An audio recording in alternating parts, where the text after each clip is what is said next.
The shuttle doors folded open with a hydraulic groan, and freezing wind slammed into the crowded terminal. People cursed under their breath. Someone near the back muttered, "Jesus Christ." Harold Mercer tightened both hands around the wheelchair handles as snow blew sideways through the opening. Caleb sat bundled beneath two heavy coats. Oxygen tube pressed beneath his nose, shoulders trembling from another coughing fit he was trying desperately to suppress. The machine attached to the back of the wheelchair gave a weak sputtering sound. Harold's stomach tightened. "Not now. Please, not now. Easy," he whispered, leaning closer to his grandson Caleb. "We're almost there." Caleb nodded faintly, though his lips already carried that dangerous gray tint Harold had learned to fear. The driver looked exhausted before they even boarded. Mid-50s maybe. Red face. Wet jacket. The kind of man who'd already had a terrible day before anyone else added to it. He spotted the oxygen machine immediately. Then he spotted the water dripping from the cracked humidifier tank onto the shuttle floor. And his expression changed. "No," he said instantly. Harold blinked. "Sir," he said, "I can't have that thing leaking all over my bus," the driver said. "It's just condensation," Harold said quietly. "Please. He just needs to get to the hospital." Passengers were already staring at Harold and his grandson Caleb. A woman in a wool coat sighed dramatically and checked her watch. Another man shifted away from Caleb like illness itself might spread through fabric. The driver rubbed both hands over his face. "You people always say that until somebody slips." Caleb lowered his eyes immediately. That hurt Harold more than the cold, because Caleb already looked ashamed. And none of this was his fault. "We'll hold towels under it," Harold said quickly. "Please." He can barely breathe. The driver hesitated. Outside, the storm screamed across the parking lot. Inside the shuttle, people groaned impatiently. "Come on, man," somebody complained. "Some of us have places to be." Harold looked at Caleb again. His grandson tried to sit straighter, tried to look smaller, tried not to be trouble. That was Caleb's way now. Ever since getting sick. Ever since learning how uncomfortable people became around weakness. "Please," Harold whispered again. For 1 second, the driver almost softened. Then another passenger lifted a phone. "Yo, this is insane." The guy laughed quietly while recording. "They're holding everybody up because this thing is leaking." The driver's embarrassment hardened instantly. "Either cover it completely," he snapped, "or you're not getting on." Harold looked down at the damp oxygen machine. The towels in his bag were already soaked through, and Caleb had started coughing again. Harder this time. The kind that bent his whole body forward. The kind that frightened Harold every single time. Snow swirled through the open shuttle doors while strangers watched them like they were the problem ruining everyone else's night. And Harold realized something painful. Nobody here saw a frightened grandfather and a dying boy. They saw inconvenience. Harold Mercer hadn't slept properly in almost 4 months. Not since Caleb's condition worsened. Not since oxygen tanks became permanent fixtures beside the couch, beside the bed, beside every doorway in the apartment they could barely afford anymore. The doctors called it a severe pulmonary condition complicated by repeated infections. Harold called it watching someone disappear slowly. He'd raised Caleb for most of the boy's life after long stretches where Caleb's mother traveled constantly for work. Even when she was home, life had always moved too fast around her. Interviews, flights, meetings, public appearances. But Caleb never complained about that either. That was the heartbreaking thing about him. He accepted disappointment gently, like he thought asking for more from people might burden them. Now at 17, illness had somehow made him even quieter. Not bitter or angry, just careful. Careful not to worry Harold too much. Careful not to cost too much money. Careful not to cough too loudly in public. Even now, sitting in the freezing terminal while strangers stared, Caleb managed a weak smile. "Sorry," he whispered after another coughing fit. Harold's chest nearly broke open. "You should stop apologizing," he said softly. Caleb looked down. The oxygen machine wheezed again. It was already old and unreliable, held together partly by tape and prayer. Harold had spent nights watching online repair tutorials because insurance delays kept pushing replacement approvals further away. The storm outside worsened by the minute. Hospital lines were backed up across the city. Roads freezing. Emergency rooms overflowing. Harold knew all that. But Caleb's breathing had changed tonight. And after enough hospital visits, you learn the difference between discomfort and danger. This was danger. You warm enough? Harold asked. Caleb nodded. Yes. He lied. His hands were shaking uncontrollably beneath the blanket. Harold removed his own gloves and tucked them around Caleb's fingers anyway. The shuttle driver shouted from the front. Last call. Either get on or don't. Harold immediately pushed forward. The wet wheels squeaked across slush-covered pavement. Passengers stared openly now. Caleb kept his eyes lowered the entire time. That hurt almost as much as the coughing. Because Caleb used to love people. Used to joke with cashiers. Used to talk endlessly about photography and music and cities he wanted to visit someday. Illness didn't just weaken his lungs. It taught him how quickly strangers lost patience with suffering. As Harold lifted the oxygen tubing higher to stop it dragging, he noticed Caleb staring at the snow outside. Watching families hurry past together. Watching healthy people move without effort. And for one terrible second, Harold saw it in his grandson's face. That quiet fear sick people carry. The fear that the world is slowly becoming annoyed they still need help. The shuttle smelled like wet coats, road salt, and stale coffee. Every seat was taken except the folding space near the front where Harold locked Caleb's wheelchair into place. The driver muttered something under his breath while eyeing the leaking humidifier tank again. Harold immediately pulled towels tighter beneath it. I'm sorry, he said again. The driver didn't answer. A teenage girl across the aisle subtly angled her phone camera toward them. Caleb noticed. Harold noticed Caleb noticing. And suddenly Caleb turned his face toward the frosted window. Like disappearing was easier than being watched. The shuttle jerked forward. Snow hammered against the windshield. Traffic barely crawled. Then the coughing started again. Not small coughs. Deep ones. Violent enough that passengers began shifting uncomfortably. A woman near the front covered her nose with her scarf. Another man sighed loudly. Seriously? Harold rubbed Caleb's back gently. It's okay. Slow breaths. Caleb tried. God, he tried. But every inhale sounded thinner now. The oxygen machine sputtered harder. Then came the first leak. Water trickled from the cracked side tank onto the rubber floor. The driver saw it in the mirror instantly. Oh, come on. Harold bent down quickly with towels. I've got it. You said it was handled. The driver said in anger. It is handled.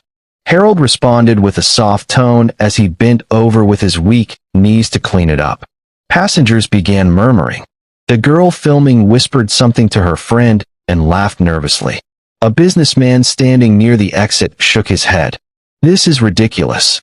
Caleb's face burned red with humiliation. Grandpa, he whispered weakly. It's okay. But it wasn't okay. The driver suddenly pulled the shuttle sharply toward the curb. What are you doing? Somebody shouted. I'm not risking somebody slipping on this. Harold looked up in panic. Sir, the hospital's only 15 minutes away. Then call an ambulance, the driver yelled. We already waited 3 hours for one. Harold answered with a soft plea.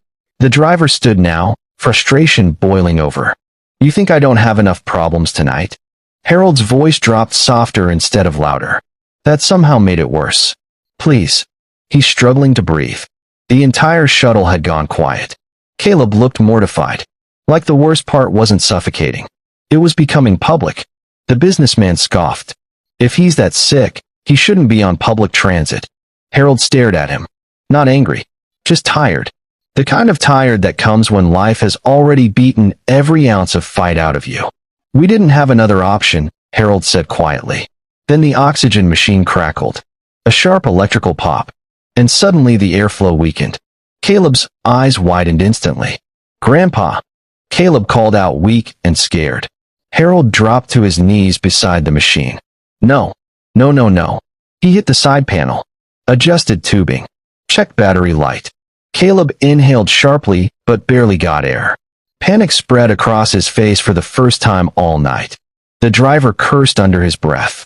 "You two get off," he snapped. "Now." Harold looked up in disbelief. "Please don't do this," Harold begged. But embarrassment had taken over the room now. Nobody wanted responsibility. Nobody wanted delay. Nobody wanted involvement. Harold unclipped the wheelchair restraints with trembling fingers. Snow blasted through the shuttle doors again, and within seconds they were outside. Alone. In the storm. The shuttle pulled away while Harold struggled desperately with the oxygen machine beside the curb. Cars passed slowly through ice-covered streets. Caleb leaned forward in the wheelchair, gasping. "Grandpa," Caleb called out with a frail voice. I know. Harold responded with panic all over his face. He knew the life of his grandson was going to deteriorate so bad if they don't get quick help. This was danger. Harold's fingers barely worked anymore from cold and panic. He slammed the battery compartment shut again. Nothing. Caleb coughed violently, then suddenly slipped sideways from the wheelchair. "Caleb!" Harold called out in fear. Harold caught him just before his head hit the pavement. Snow soaked through Harold's knees instantly as he held his grandson against his chest beneath the freezing streetlights. And for the first time that night, Harold truly thought Caleb might die there in the snow. If you've ever witnessed being judged without someone getting to know the full story, let us know in the comments. And if you love stories like this, don't forget to subscribe for more emotional stories like this. Back to the story. Harold didn't remember how long he screamed for help. Maybe 30 seconds. Maybe 5 minutes. Time collapsed when fear became large enough. Finally, a delivery driver stopped. Then another woman called emergency services again. By the time Caleb reached the hospital, his lips had already turned blue around the edges. The emergency room looked like a disaster shelter. Wet footprints everywhere. Overflow patients lining hallways. Children crying. Phones ringing endlessly. The storm had pushed the entire city beyond capacity. A receptionist barely looked up as Harold wheeled Caleb toward the desk. "Name?" The receptionist asked with lack of interest and urgency. "Caleb Mercer." Harold answered hastily. "Insurance?" The receptionist asked, still unmoved. "He can barely breathe," Harold said to her, his eyes already teary. "I still need insurance." The receptionist responded. She didn't even give them a second look or moved. Harold fumbled through soaked paperwork with numb hands. Caleb slumped lower in the wheelchair beside him. A nurse rushed past without stopping. Monitors beeped somewhere nearby. The receptionist sighed impatiently. "Sir, I need the current provider." Harold's hands shook too badly to hold the cards properly. I can't find." Caleb suddenly coughed again. Not even coughing anymore. More like choking. The receptionist glanced up briefly, then back down at her screen. "We're overloaded tonight. Take that dying thing out of here. You wouldn't make it anyways," she said with a cold tone. Harold stared at her, not with anger, with disbelief. Because somewhere deep down, most people still expect visible suffering to matter. "Please, I beg of you. Let him get checked at least," Harold pleaded with desperation. The receptionist looked at them and scoffed. "This hospital is not for lowlives like you," she said, grabbing her phone and scrolling through social media. Whereas, Caleb was dying by the minute. His condition was getting more critical. Then a voice interrupted quietly behind them. "What's his oxygen saturation?" A woman stepped forward in dark blue scrubs, sleeves rolled halfway up her forearms. Dr. Lena Brooks. Late 30s. Tired eyes. Focused expression. The kind of face that had learned how to stay calm inside chaos. Nobody answered quickly enough, so she crouched beside Caleb herself. "Hey," she said gently. "Can you look at me?" Caleb tried. Barely.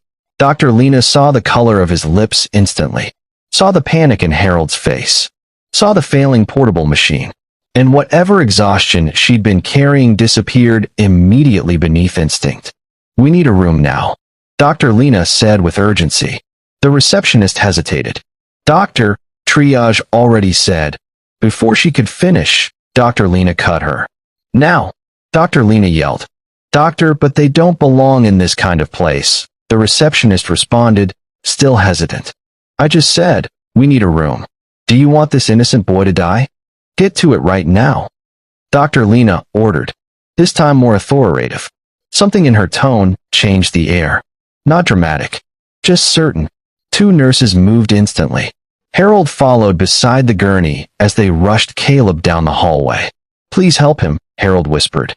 Lena looked at the old man's soaked clothes, the trembling hands, the desperation he was trying unsuccessfully to hide. Then she looked at Caleb struggling for air beneath fluorescent hospital lights. We will, she said. And Harold believed her immediately, because kindness sounds different when it's real. The next hour blurred together in fragments. Oxygen mask. For lines. Monitors. Medical language Harold only half understood. Lena moved through it all with steady precision. No panic. No wasted motion. But Harold noticed something else too. She kept speaking directly to Caleb. Not around him. Not over him. To him. Stay with me. You're doing good. Slow breaths. She sounded so intentional and eager to see him revive back to good health. People underestimate how much dignity matters when you're sick. Lena didn't. Eventually Caleb stabilized enough for the room to quiet slightly. Not safe yet, but breathing easier. Harold sat alone outside afterward while nurses continued working inside.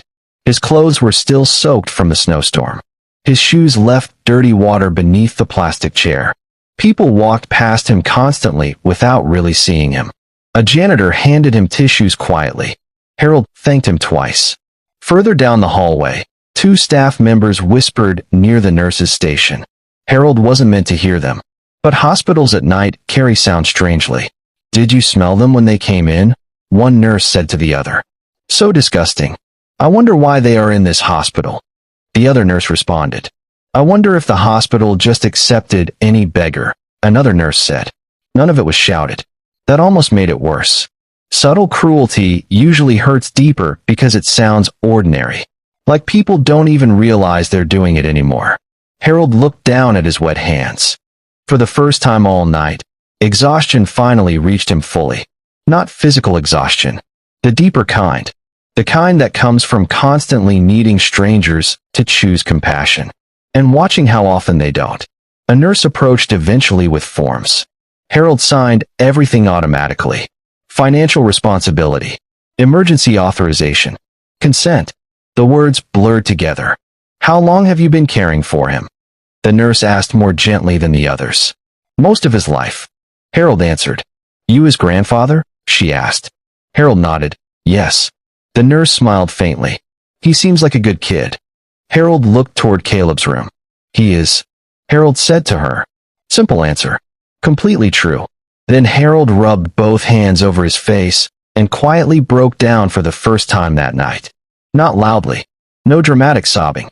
Just silent tears slipping through exhausted fingers while fluorescent lights hummed overhead. Harold picked his phone to call someone, narrating all that had happened. Around midnight, the hospital atmosphere changed. Not suddenly. Gradually. Like a current shifting direction beneath water. A black SUV stopped outside the emergency entrance. Then another. Staff noticed first. Security straightened instinctively. The receptionist fixed her posture immediately.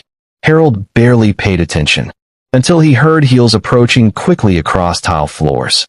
A woman entered wearing a dark wool coat dusted with melting snow. Elegant without trying to be. Controlled. The kind of presence that made crowded rooms quiet naturally. People recognized her slowly. One nurse blinked twice. The receptionist's expression changed completely. Oh my God. She walked towards the receptionist. Where's my son? Victoria asked with trembling voice and panic. What is his name, ma'am? The receptionist straightened her posture, standing upright as she asked. Caleb. Caleb Mercer. He was rushed here a couple minutes ago, Victoria answered. The receptionist checked hospital records. Her lips and hands started to tremble as she realized. Harold looked up, and for the first time all night, relief crossed his face. Before the receptionist could answer, Harold called out from where he sat. Victoria. You came. Harold said with relief. The person he had called was Victoria, Caleb's mom. She was barely ever around due to businesses she managed. But after hearing what happened, she showed up. Victoria Mercer moved directly toward him. No cameras. No assistants speaking for her. just fear in her eyes. Real fear. Where is he? Room 214.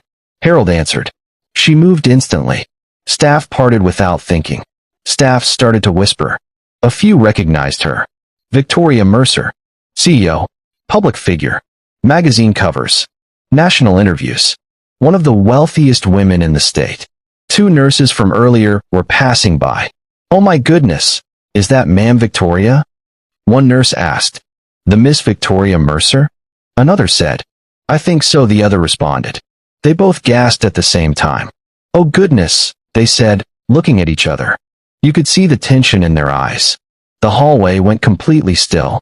And suddenly everyone remembered exactly how they had treated the soaked old man and the sick boy nobody important seemed connected to. The receptionist's face drained white. A nurse looked down immediately. Somewhere near the back desk, somebody quietly muttered, "Oh God." Victoria didn't raise her voice. Didn't threaten anyone. That made her presence heavier somehow. Because disappointment from calm people lands differently. She entered Caleb's room slowly. And everything hardened inside her softened immediately. Caleb looked impossibly young beneath hospital blankets. Oxygen mask covering half his face. Dark curls damp against his forehead. Fragile. Victoria sat beside him carefully. Touched his hand. And for a moment, the powerful woman everyone feared disappeared completely. Only a mother remained.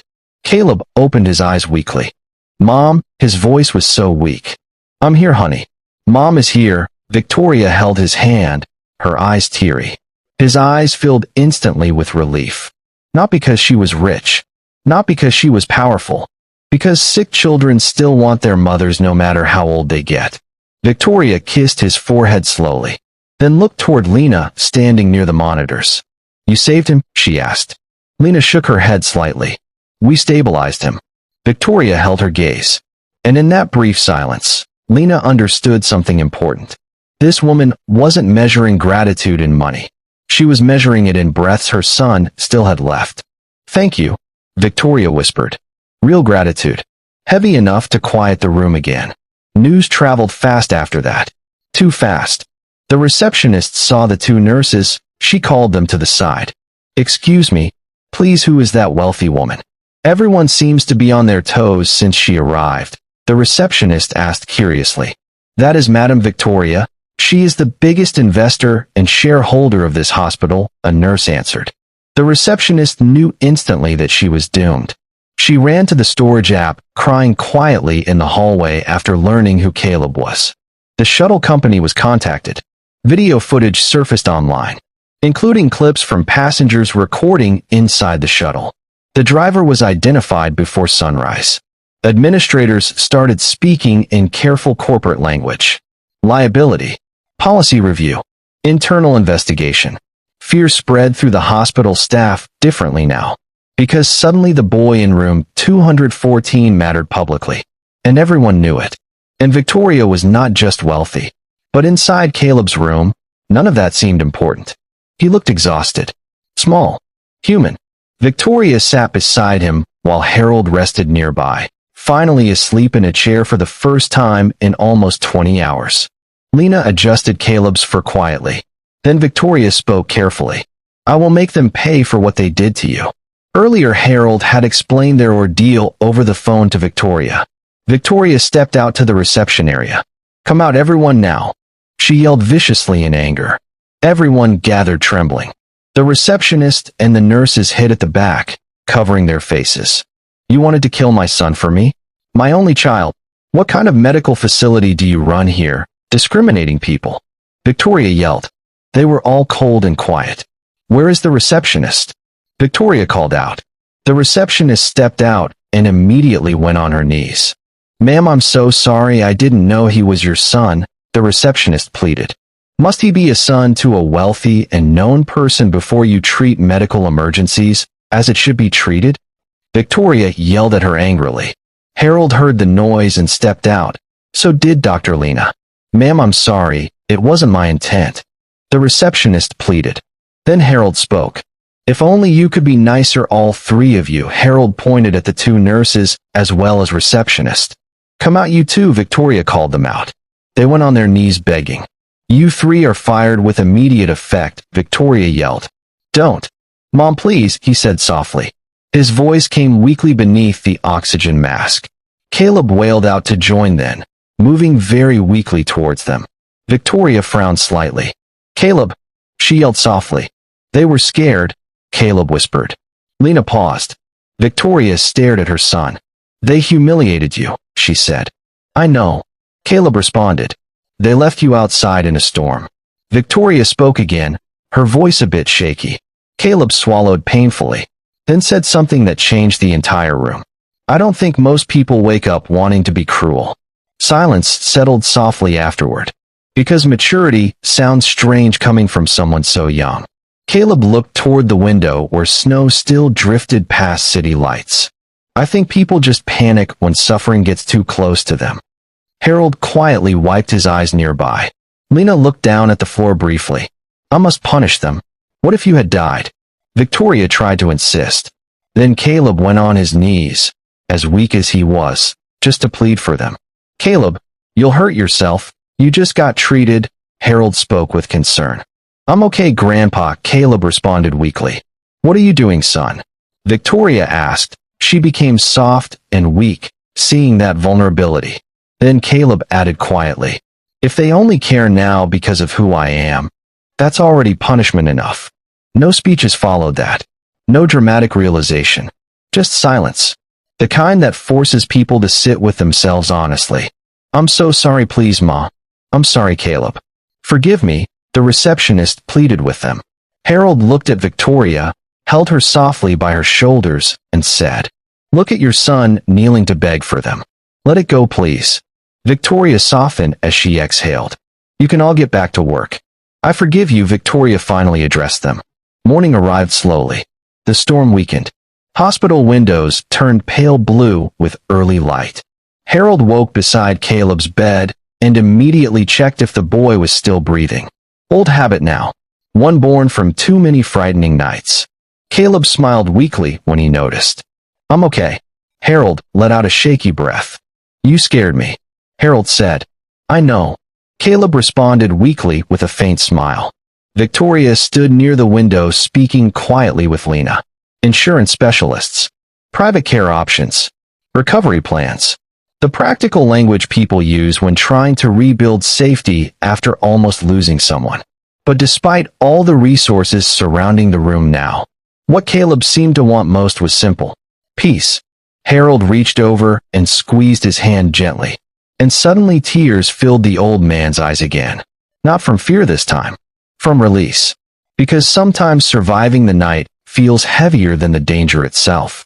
Victoria eventually approached Lena again near the doorway.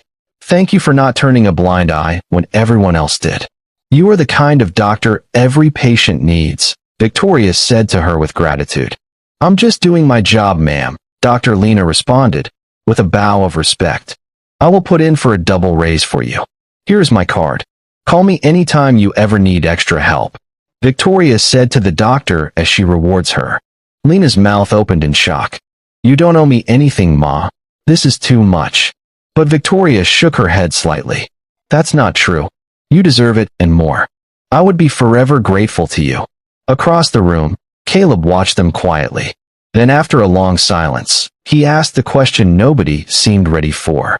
Do you think they would have helped us if they knew who Mom was? Nobody answered immediately. Because the painful part was, everyone already knew the truth. Even Caleb. The room stayed quiet long enough for that truth to settle naturally. Outside, snow continued melting slowly from the city streets. Inside, monitors beeped softly beside a boy who had almost died partly because strangers decided his suffering looked inconvenient. And maybe that's what frightened Harold most in the end. Not illness. Not storms. Not even death itself. But how easy it had become for ordinary people to stop seeing humanity inside exhausted faces. How quickly discomfort could erase compassion. How often kindness now depended on status, appearance, money, or usefulness. Yet somehow, Caleb still chose mercy. Not because what happened was acceptable, but because bitterness would have turned his pain into someone else's suffering too. And maybe that's the hardest kind of maturity there is. The kind that survives humiliation without losing tenderness. The kind that keeps choosing softness after the world gives you reasons not to. If you were Caleb, would you have forgiven them after everything they did? Comment below what you would have done. And subscribe for more emotional stories